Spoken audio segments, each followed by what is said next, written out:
Good morning student.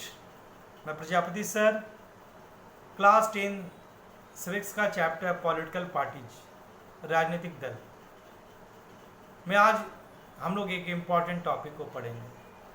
Political parties, राजनीतिक दल। Why needs to have political parties? राजनीतिक दलों की जरूरत क्यों है? तो चलिए इस टॉपिक को जानने के पहले हम लोग देखते हैं कि किसी भी देश में सरकार चलाना हो, कानून बनाना हो, देश का विकास करना हो, इसके लिए पॉलिटिकल पार्टी का बहुत ही इम्पोर्टेंट रोल है। और इंडिया की बात करें तो इंडिया वर्ल्ड का सबसे बड़ा डेमोक्रेटिक कंट्री है, और डेमोक्रेटिक कंट्री होने के कारण जो है इसमें सत्ता की जो साझेदारी है उसमें अप्रत्यक्ष रूप से है। अप्रत्यक्ष रूप मीन्स यहाँ पर हम लोग जनप्रतिनिधियों को चुनते हैं, जनप्रतिनिधि फिर जाके सरकार बनाते हैं, सरकार के बाद देश की कानून व्यवस्था कानून बनाई जाती है और देश को चलाया जाता है। तो यहाँ अप्रत्यक्ष रूप से जनता क्या करती है? भाग लेती है। अब आता है कि सर अप्रत्यक्ष रूप से जनता क्यों भाग लेती है? क्योंकि बड़ा देश है, और बड़े देश में पॉसिबल नहीं है कि सभी लोग एक साथ मिलके हर एक नियम कानून को एक साथ बना पाए। इसीलिए हम लोग क्या करते हैं, एक अपनी कंस्टिट्यूएंसी से एक जनप्रतिनिधि को चुनते हैं।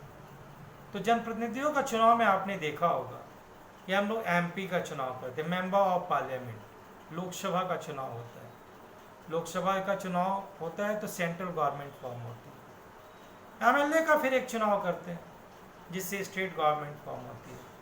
रूरल एरिया में ग्राम पंचायत और अर्बन एरिया में म्यूनिसिपल कॉरपोरेशन। जितने भी तरह की सरकारें बनती हैं, या वो केंद्र स्तर पर हो, राज्य स्तर पर हो, या लोकल लेवल पर, सभी में आप देखते होंगे कि हम लोग रिप्रेजेंटेटिव को चुनते हैं, और फिर रिप्रेजेंटेटिव जो प्रतिनिधि हैं वो सरकार बनाते हैं और देश को चलाते हैं। कुछ पार्टी जो है जिनको ज़्यादा मेजॉरिटी मिलती है वो गवर्नमेंट फॉर्म करते हैं, और कुछ पार्टी जिसको वोट तो मिली है वो जीत के गए लेकिन वो सरकार नहीं बना पाती, तो अपोजिशन पार्टी में वो सरकार के कार्यों को समीक्षा करते हैं, बताते हैं और अपने क्षेत्र की समस्याओं को भी बताते हैं। तो इंडिया में पॉलिटिकल पार्टी के बारे में बात करें तो इस चैप्टर में इंडिया के पॉलिटिकल पार्टी के बारे में ही है। तो हम लोग देखेंगे भारत की राष्ट्रीय दल के बारे में। तो देखिए अब आता है क्वेश्चन कि राजनीतिक दलों की जरूरत क्यों है। तो आपको मैंने सबसे पहले बताया कि ये दल चुनाव लड़ते हैं क्योंकि इंडिया की जो सरकार बनेगी और देश का शासन चलाना होगा या कोई पॉलिसी बनाना होगा तो किसके थ्रू बनेंगे? तो पॉलिटिकल पार्टी क्या करती है? चुनाव लड़ती है। चुनाव लड़ने के बाद क्या है? चुनाव लड़ती है मीन्स अपने अपने कैंडिडेट को खड़ा करती है। तो अपने अपने कैंडिडेट को खड़ा करती है मीन्स कहाँ पर, किस जगह करती होगी? कंस्टिट्यूएंसी में करती, निर्वाचन क्षेत्र में। जैसे लोकसभा का चुनाव है तो कंस्टिट्यूएंसी में, वैसे ही राज्यसभा का भी है, तो अपने क्षेत्रों में अपने कैंडिडेट को खड़ा करती है। फिर उसमें जिस कैंडिडेट को ज़्यादा वोट मिलता है वो पार्टी कंस्टिट्यूएंसी से वो जो है प्रतिनिधि जीत जाते हैं। अगर लोकसभा का चुनाव है तो पार्लियामेंट में, संसद में जाते हैं, राज्यसभा का चुनाव हो तो विधानसभा में जाएंगे। तो ये मैंने बात बताई। तो ये लोग जो जाते हैं चुनाव लड़ते हैं, चुनाव लड़ने के बाद से क्या करते हैं? चुनाव जीतते हैं और सरकार बनाते हैं। तो राजनीतिक दलों की आवश्यकता क्यों? क्योंकि ये दल क्या करते हैं? चुनाव लड़ते हैं। तो पार्टीज कॉन्टेस्ट इलेक्शन मीन्स क्या हो गया? Political parties are the axis of the government in the most democracy.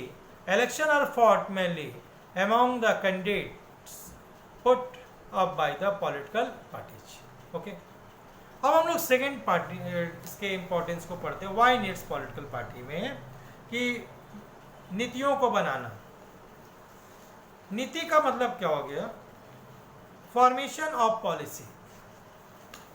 घर को चलाना है तो कोई पॉलिसी घर के लिए बनाई जाती है, वैसे देश को चलाना है तो डेमोक्रेसी में जब देश को चलाना है तो अगर मान लीजिए पॉलिटिकल पार्टी नहीं होगी तो कैसे नीति बनाएंगे?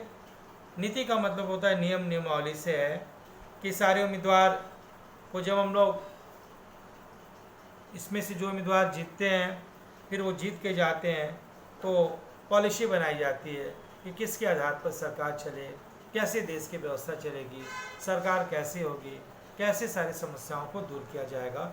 ये नीति बनाने का काम भी जो है राजनीतिक दल ही करते हैं।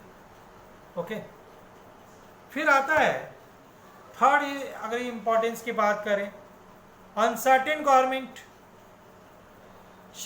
संदिग्ध सरकार की उपयोगिता हो जाएगी। तो अगर मान लो सरकार बन भी जाए तो उसकी उपयोगिता क्या हो जाएगी? अनसर्टेन हो जाएगी, क्योंकि निर्वाचन प्रतिनिधि तो केवल अपने कंस्टिट्यूएंसी का ध्यान रखेंगे, लेकिन सारे काम के लिए जवाबदेही किसकी होगी? देश का डिसीजन कौन लेगा? जो बड़े बड़े एक्सटर्नल डिसीजन है देश हित में कौन लेंगे? तो ये सारी चीज़, ये सारी समस्याओं को छुटकारा दिलाने के लिए uncertain government, the government may be formed, अगर सरकार बन भी गई but it's life will remain ever certain, elected representative will be accountable to their constituency for what they did to locality, but no one will responsible how the country will run. मान लीजिए जो parties के प्रतिनिधि जीत के गए निर्वाचन क्षेत्र से, चलिए वो अपने एरिया के प्रॉब्लम को सॉल्व करेंगे, लेकिन देश के लिए कौन जवाबदेह होगा, कौन मेन रिस्पॉन्सिबल होगा, इसके लिए पॉलिटिकल पार्टी का होना जरूरी है। तभी वो चुनाव जीतती है, फिर प्रधानमंत्री, मुख्यमंत्री इत्यादि बनाए जाते हैं जो रिस्पॉन्सिबल होते हैं, जो उत्तरदायी होते हैं। तो अनसर्टेन गवर्नमेंट हो जाएगी ना अगर पॉलिटिकल पार्टी नहीं होगी, इसलिए पॉलिटिकल पार्टी का होना बहुत ही क्या हो जाता है? जरूरी हो जाता है। फिर आता है नेट्स में रिप्रेजेंटेटिव डेमोक्रेसी। तो रिप्रेजेंटेटिव डेमोक्रेसी मीन्स क्या हो गया? प्रतिनिधित्व आधारित लोकतंत्र। तो हम आपको मैंने बताया कि पॉलिटिकल पार्टी, डेमोक्रेसी में पॉलिटिकल पार्टी का होना बहुत ही ज़रूरी है, क्योंकि पॉलिटिकल पार्टी के ये डेमोक्रेसी का क्या है? बेस है। इसमें हम लोग क्या करते हैं? डिफरेंट पॉलिटिकल पार्टी खड़ा होते हैं, जिनकी पॉलिसी, जिनके मैनिफेस्टो, जिनके आइडियाज़ आपको अच्छे लगते हैं, आप उनको चुनाव में जीतते हैं, फिर जाते हैं, फिर सरकार बनाते हैं। तो ये प्रतिनिधित्व आधारित लोकतंत्र है, क्योंकि डेमोक्रेसी में रिप्रेजेंटेटिव के सिवा कोई रास्ता नहीं है सरकार चलाने का, देश चलाने का। इसलिए पॉलिटिकल पार्टी की और भी ज़रूरत हो जाती है। Together public opinion, a society become large and complex, they also needed some agency to gather different view on various issues and present these to the government, this fulfilled by the political party. अब हम लोग देखिए जनमत बनाना। जब समाज बड़ा है, बड़ा समाज है, तो इसकी एथनिक कॉम्पोजिशन भी बहुत क्या जटिल है। बहुत सारे जो इशू हैं लोकल लेवल के इशू हैं, और लोकल लेवल के इशू हैं, लोकल समस्याएं हैं, स्थानीय समस्याएं हैं।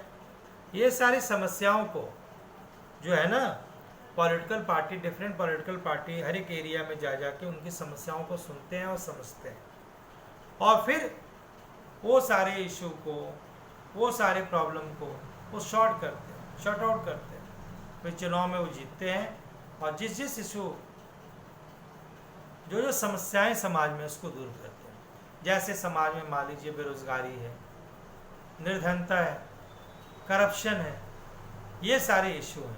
जब ये सारे इशू जब इनके सामने आते हैं, जब ये सरकार बनाते हैं, या वाटर का प्रॉब्लम है, या रोड्स का प्रॉब्लम, या एजुकेशन का प्रॉब्लम है, या हेल्थ का प्रॉब्लम है, ये सारे जो सोशल इशू हैं, ये सारे जो सोशल इशू जब पॉलिटिकल पार्टी के पास जाते हैं तो उसके ग्राउंड को चुनाव में इस सारे मैनिफेस्टो को, ये सारे प्रोग्राम को रखते हैं, फिर वो चुनाव जीतते हैं, और चुनाव जीतने के बाद से ये सारे जो सब्जेक्ट्स के ऊपर वो काम करते हैं।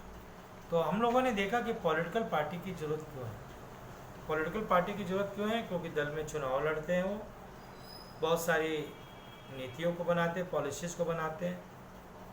डेमोक्रेसी का बेस है, क्योंकि प्रतिनिधित्व आधारित ही लोकतंत्र है।